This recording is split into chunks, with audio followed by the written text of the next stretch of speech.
Yes, again, alright mga minamahal, Alicia ninyo and syempre si Stephen Lee. At nagbabalik muli para sa ating video kung saan tatalakayin natin. Ito nga pong nagpa-press con, pre. Itong si Cayetano. Oo. Dahil nga po nawawala na ngayon itong si Senator Ronald Bato de la Rosa at na-timing din ang paglabas ni Bato de la Rosa sa pagkakaupo ni Alan Peter Cayetano. Madaming nagsasabi na ito daw po ay planado. Naniniwala ka ba dyan? Play muna natin yung sige, press play con. muna natin yung Kasi press ngayon ko con. lang papanoorin to eh. Okay. Ayan ha. Around, let me check my phone. Oh, may pa let me check my phone pang nangyayari, no? Sino na kaya yung ano niyan? Yung... Tinawagan ako ni Senator Jinggoy ng around 1:27 to tell me na he doesn't think Senator Batos in the building. Oh. Wala siyang alam. At after lunch, mga 1:27, Hindi, yan mo muna. tinawagan ako ni Senator I-pause mo Jinggoy muna. to So, ano Takero? Wala siyang? Parang wala siyang alam. Parang Oo, kasi told nga daw eh. Sa kanya tinawagan Told me. daw siya ni Jinggoy. Jinggoy, So, pero Senator naniniwala ka na walang alam? wala, maniwala ka dyan. Sinungaling yan. Simula pa play. lang. Tangay ng Sarsuela to, tapos meron pang ganon-ganon siya na, no? Tumipitik, no? Pipitik mo. Sarsuela. Mahirap paniwalaan na siya'y walang nalalaman. Oo. Kasi kahit na bago-bago siya bilang Senate President, siya na Senate President ngayon. At sa tingin ko kahit sinong senator naman, Oo. ay dapat may knowledge kung ano nangyayari dun sa loob na sa kanilang mga Oo. kasamahan. Oo. Lalong-lalo na nga dito kay Senador Bato. Oo. O, yan eh. Sige. Play natin ulit. Tuloy. say SP, wala na si Senator Bato sa Kunyari, nagulat, no? So I checked and asked my chief of staff to ask the Sergeant at Arms for a report. So may spot report pala talaga siya. I can read it to you. Saan na yung spot report? And then right before, when I came in, di ba, when I saw you guys, sinabi ko na rin, sorry, hindi 1:27, miss call niya pala yon. So, yeah, around lunchtime na tinawagan niya ni Senator Jinggoy. Okay, ano mo nga, pause mo nga. Around lunchtime, so ngayong araw. Pero kagabi pa talaga, si Bato, hindi natin nakita sa mga live. Nakita mo, nag-live si Jimmy Bundok. 'Di ba yung Let Me Be the One? Sino ba namang papayag na? Kahit naman nata ako kung ako yung may kasalanan, tas magiging lawyer ko si Jimmy Bundok.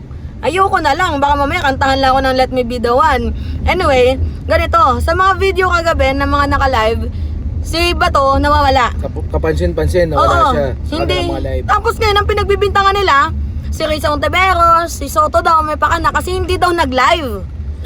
Ako po nagsabi niya si Mata. Meron. Oo, si Mata. Doc Mata. Oo. Yung DDS vlogger. Hindi. isang- Dides yun eh. Dides yun eh. Pero bukod doon, yung Doc Mata na yan yung nagbenta ng peking gamot ng COVID. Oo. Walang ulit kakalimutan. Oo. Oh. Di ba? Siya COVID nagbenta ng gamot. Sa anong klaseng katangahan yan, Mata? Kasi magbibida-bida ngayon, di ba, na na maalam siya sa nangyayari sa politika ngayon. Na parang yung nangyari daw Takero, binibintang nila na ang may tunay na kagagawan daw doon, sila Risa Ontiveros, sila Soto, yan. Yung mga sila Ting. minority. Oo, kasi sila daw, hindi daw nag-live. So yun lang ang kanilang basihan dahil hindi nag-live. Hindi nag-live. Bakit daw yung iba nag-live na nagkakaputukan na? Bakit advance nilang alam? Ang tanong lang po sa kanila naman din, ang maaaring maging tanong sa kanila ng taong bayan ay Ba't kailangan mag-live? kung naka-live kayo at gusto nyo talagang proteksyonan si Bato habang nagla-live kayo, bakit ni isa sa inyo ay hindi nagkaroon ng live na kasama o siya ay katabi ninyo? Uy, totoo yan. Diba? At beside, hindi mo naman masasabi na dahil lang sa hindi ka nag-live, ibig sabihin Lahat ba sila wala na sa Senado? Yung mga minority? Wala na. Wala Wala na talaga. na. Ba't sila magla-live naman pala? Anong dahilan kung bakit magla-live sila? Sabi nga Mamaya, nagbibihis na yung iba sa kanila Sabi dahil nga nakauwi na. ni Soto, nakauwi na daw, nauna silang umuwi. Ngayon ang natira lang doon, makikita mo almost majority. Anong klaseng lohika meron yung Dr. Mata na yan? Kung yun lang ginawa niyang ano.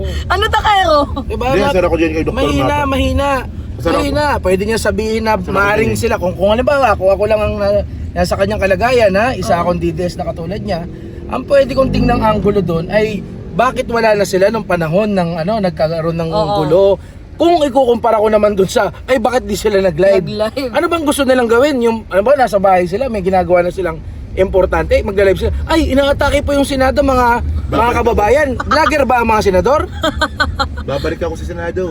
Bangay nang Kasi di ba nag-live sila sa Senate, di ba? Oo.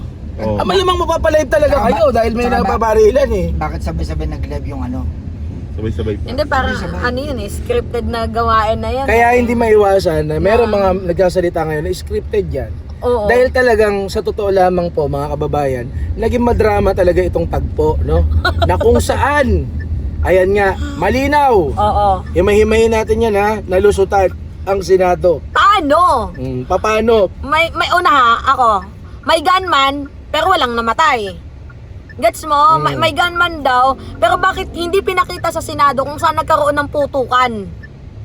'Di ba? Yung nandun pa sa Senado, hindi pinakita eh. Bakit puro Lately lang na ito, tas lahat na kung nagkaputukan man, bakit lahat ng putok nandun sa taas?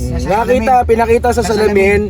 Ang nakakapagtaka lang po rito mga kababayan ay sobrang taas po ng mga tama ng bala sa salamin. Oo. At kung inyo makikita po, kung susuriin ninyo, Oo. may pintuan naman doon. Bakit hindi nagsipasukan o bakit hindi lumabas yung mga nandun sa loob Oo. at hindi pumasok yung mga nasa labas? Saka sila nagbarilan kung gusto nila talagang magbarilan. Sino po ba ang nais yung barilin dyan? Si Takero po ba? Kasi parang pang 6-footer yung mga ano nasa labas Takero ng Senado ng mga oras na yan. Oo, play natin nga yung video. Tanga, niloloko tayo itong mga gagong to eh. Okay. Kunyari, wala. Curious ako sa wallpaper ni Senator Alan Cayetano. Sino na kaya?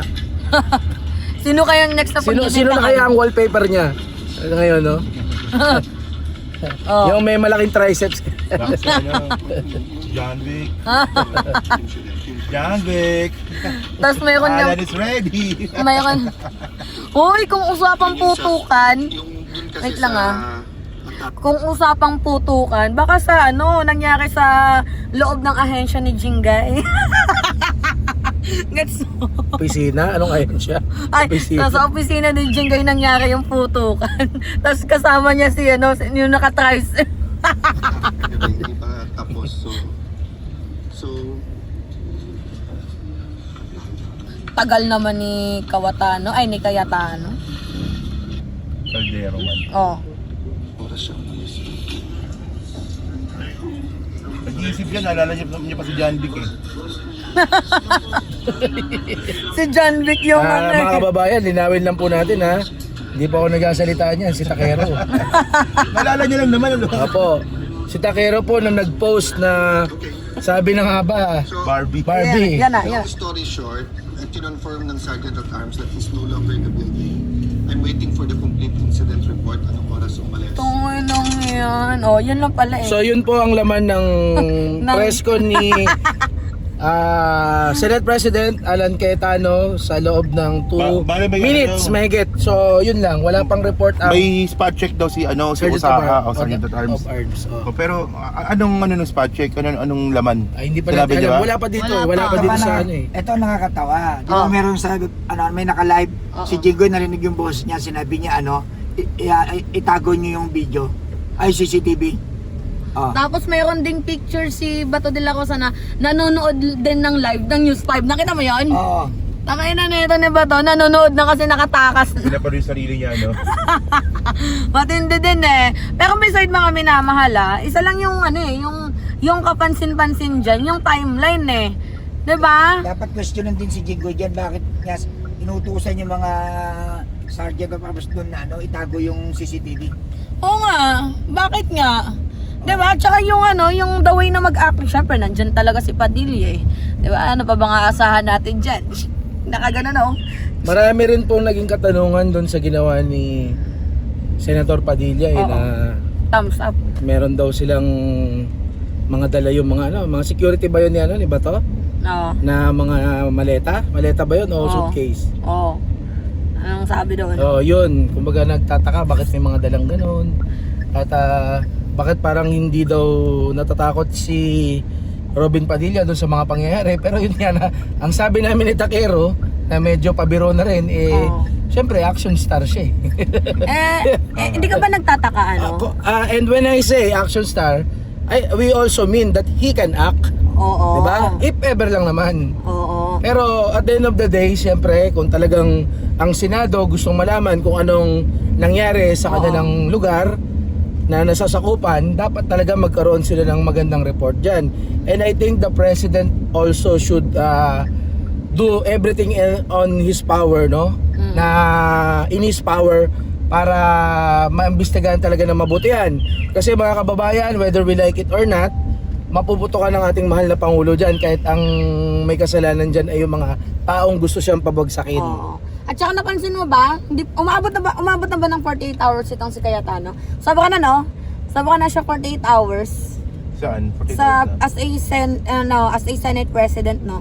Kasi sa loob ng 48 hours, nandun na, nangyari na lahat ng kaguluhan eh. Partida, bagong upo pa lang bilang Senate President, may nag-aaway, na-lockdown yung Senate, hanggang sa nagputukan, ang daming nangyari eh. Nung siya yung Senate President eh. Diba? Yung tipong hindi ka pa nga... Kaya alam ninyo, ako kay Martin Romualdez eh. Dito ako kay Martin. Kasi tingnan ninyo nag-step down siya sa pwesto. Mga minamahal, itong si former House Speaker Martin Romualdez para mapatunayan niya ang kanyang credibility. Hindi katulad sa ibang mga dyan, sa ibang ahensya, katulad nila John Vic, nila Boying. Tingnan ninyo, tatanga. Diba? Kung inuna ni Boying Rimulya ang paghahanap sa mga pugante kaysa unahin itong si Martin. Gets ninyo? Ay, ikaw, Stephen. Ano masasabi mo dyan? Saan? Yung kay Martin Romualdez. Total dahil nabanggit mo, yun na nga, ang ginawa noon ni former Speaker Martin Romualdez sa kabila ng sinasabi ng mga ayaw sa kanya, mga anti-Martin na he is a power-hungry politician. At least pinakita niya sa atin yung pagpapakumbaba na siya man ang pinakamataas na leader ng Kongreso, he stooped down para lang yun na nga, mawala yung agam-agam na siya talaga nagmamaneuver para ma-impeach si VP Sara Duterte. Actually, kung talagang susuriin nyo nga, ngayon na siya wala na sa Kongreso, mas mataas ang naging boto ni ni Sara Duterte sa impeachment ngayon sa Kongreso. Kaya ako bilang isang vlogger na nakikita ko, hindi man nyo ako nakikita madalas na nagko-content ng Martin. Yun, kitang-kita natin na ito po ay malaki ang pagkakaiba. So, lumalabas na kung ano man yung mga sinasabi nila tungkol kay former Speaker Martin Romualdez na siya ay kapit toko sa kanyang pwesto ay hindi po makatotohanan. Bagkos itong mga kanyang mga detractors, ang mga critic niya na politiko rin, ito pa ang mga tunay na mayroong pagnanais na manatili sa kapangyarihan. Dahil talagang pinangangalagaan nila kung ano yung posisyon nila ngayon eh, di ba? Oo. Tsaka nabanggit din ni Bato tinira niya pa si Martin bago. May kinalaman pa rin si Martin para sa kanya sa nangyayari sa kanya. Di ba Takero, napanood mo ba Meron ba? yun? Yung interview ni Bato na lahat to ay kagagawa ni Martin Romualdez kasi gustong tumakbo bilang presidente. Alam nyo, napakadaling sabihin yan. Ano yan eh, kumbaga, pero wala siyang basis dyan. Una sa lahat, Kongreso lang naman ang hawak ni former Speaker Martin Romualdez. May indication ba na siya ay tatakbo? I don't think so kasi matalino naman si former speaker Alam niyang hindi pa napapanahon para sa kanya dahil yung pangalan niya ngayon pa lang naman napunta sa national level. Ang kanyang pangalan dahil siya ay pinsan ng Pangulo. Naging House Speaker. I think ito puro lang nila ito paninira kay former speaker na gusto maging presidente. Kaya nga nangyari itong makasaysayan na botohan sa Kongreso kung saan 2 beses na na-impeach ang isang sitting official, si Vice President Sara Duterte. Grabe, no? Yung tipong wala na nga sa pwesto pero threatened pa din sila kay former speaker. Yan yung hindi ko magets sa mga DD list na to especially sa mga senado. Wala na nga yung tao, pinagdidiskitan at pinag-iinitan pa ninyo. Anyway, mga minamahal, yan po yung yung komento namin patungkol nga po dito sa scripted. Kung ako magbe-base, mukhang scripted naman talaga. Yung kunyari walang alam pero sa sa loob-looban, ay thank you nakatakas si Bato. Kasi siya lang naman yung natrap dun eh. Di ba pinalabas ninyo tapos hindi na makakalabas? Di ba? Ay pinapasok ninyo tapos hindi na makakalabas? Tapos ang malala, nangako pa si Bato. Sabi niya simula ngayon magtatrabaho na ako. Utang inang yan, magtrabaho, magtago. So matuturing na siyang fugitive ngayon, no? Hindi natin masabi kasi kung internationally, oo. Pero dito, we have yet to wait natin kung ano magiging diyan ng ating mga authorities. Kung tatanggapin ba sa Supreme Court Oo. yung siya ay fugitive na Oo, talaga. kasi kung yung notice na siya ay wanted na sa international sa International Criminal Court, kapag tinanggap yan ng natin dito sa yung mga authorities natin, legal authorities mula sa Korte Suprema, sa kung saan pa man na na ito ay pwedeng ikonsidera nga na dapat gawin ng ating pamahalaan, ay talaga magiging fugitive na nga siya kung hindi natin malalaman kung nasaan siya. Diba? Anyway, yun pa, ang ganda ng ating talakayan, no? Iba talaga pagkasama mo si Stephen, hindi ka maubusan ng topic, diba? Isa pa. Oh. Anyway, yun po mga minamahal, ingat mga kababayan.